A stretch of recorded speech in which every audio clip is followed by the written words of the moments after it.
Hello everyone, in today's video, I'll guide first-time users on basic setup, data deletion, and various transaction-related records.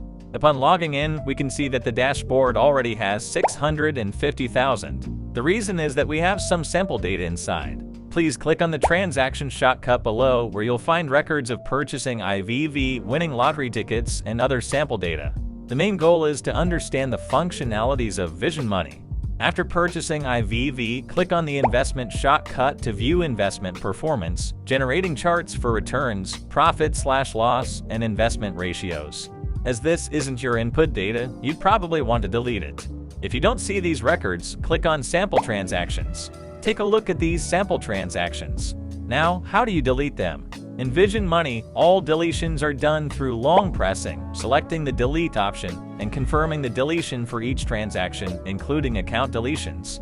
After deletion, the dashboard shows zero asset balance, and the investment section is empty. Now, let's proceed to setting the calculation currency and interface language.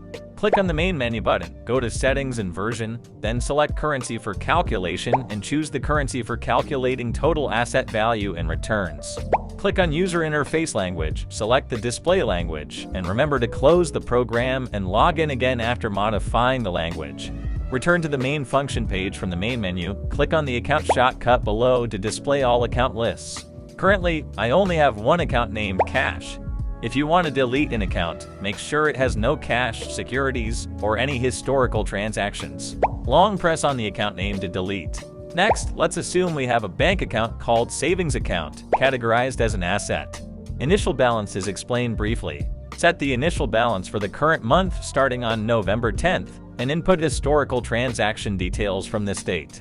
For example, on this day, the balance is $3,200 in USD and 1,500 euros in EUR. Choose the currency on the left and add the initial balance.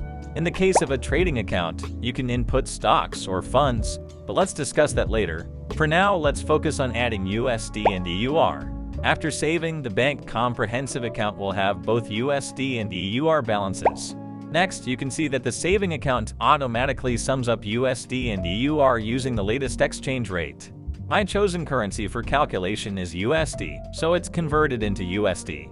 Now let's add an asset account, such as tax withhold, where deductions are made monthly and actual tax payments occur at year-end. Save the account without any current amount. Now, I might have a mortgage considered a liability. The total mortgage amount is $375,000. Select this as a liability and choose $375,000 US. Remember, it's a liability, so input a negative value of $375,000. You might find it strange that all my assets appear as negative values. This is because I have a house that isn't recorded. We can treat the house as an asset account.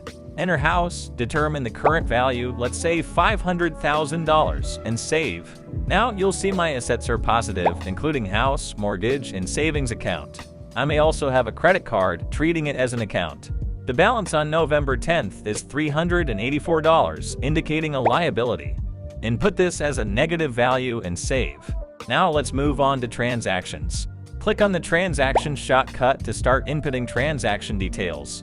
Here, you can enter various transaction records, including spending, income, transfer, trade. We'll discuss stocks later, adjust, and split. Let's start with spending. It represents spendings like dining out. Assuming we have a saving account with $3,200 in USD, we can add a $100 dining spending. Select the account currency, input $100, and choose the restaurant category. Save. Now, for income, let's say there's other income of $98. Choose the saving account in USD, input $98, and select other income. Save. Now let's make a withdrawal of $100 from the saving account to cash. Choose transfer, select saving account in USD, input $100, and choose cash as the target account. Since cash has no amount, add USD as the currency. Save. Now let's introduce adjust. Sometimes, by the end of the month, our actual and recorded account balances might differ. Adjust helps in such cases. Let's say the actual balance of saving account in USD is $3,000, but the recorded balance is $3,098. Choose saving account, input $3,000, and the difference of $98 can be categorized as net income. Save. For adjustments at the end of the month involving many accounts, use the account shortcut. Click on the account currency and adjust directly. Now let's discuss Split, a frequently used feature. It allows you to record multiple income and spending items within a single transaction. For example, your salary might involve tax withholdings, transaction fees, and health insurance deductions. The remaining amount is then deposited into the saving account. Actually, I think the Split feature is the one you'll use the most. It's when you combine various spendings and income into a single record. Take your salary, for example. When you get paid, you have to deduct taxes, transaction fees, and health insurance. The remaining balance is what goes into your savings account. If you record these separately, it might be hard to audit and see that it's all part of one transaction. So we can use the Split feature for this. Even when you withdraw money at an ATM, it's similar. Because it's not just about taking out cash, you also have to account for withdrawal fees. Here's how Split works. Our balance goes into the savings account in USD. This Mint salary is $1,600 in USD. Any amount that adds to the account is a positive value because, in the end, the money will be deposited into the savings account. Now, for health insurance, it's a deduction, so we input a negative value since it reduces the savings account. Next is tax withhold, which is more of a transfer. It goes to the tax withhold account, reducing the savings account. So we input $156. So the final balance will be $1,379, which then gets deposited into the savings account. Press Save. These basic transactions for an account have been entered. When you put in these accounts, you'll notice that the currency balance keeps changing. In the recent accounting, tax withhold increased by $156. These changes happen during transactions. The account balance changes based on various income and spending records. Why go through all this trouble of keeping accounts? Well, it's all about understanding how I've spent during a specific period, knowing my total assets, and tracking the growth of my assets. Now let's talk about the charting function. For the charts, we have three main categories: income and spending, assets and liabilities, and the last one is transfers and dividend.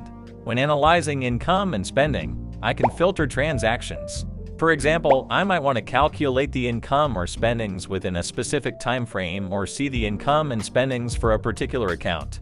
I might even want to check the proportions of different income and spending categories. Tags are used for specific projects. For instance, if I want to know how much I spent on my recent trip to Japan, I can add a tag called Japan Travel and use it for spending tracking. There are two types of reports: bar charts, which show monthly amounts, for example, income and spending bar charts, and pie charts, primarily used for proportions. For instance, I might want to know the proportion of different income sources, like my salary income, dividend income, and so on. Let's go through 4 examples. I want to know the monthly income and spendings for the past 3 months and where the money went. So I select the spending category. In the upper right corner, I choose Details. I want to know the monthly amount for the past 3 months, so I choose monthly amount and the last 90 days. I can see that in November 2023, I spent $165.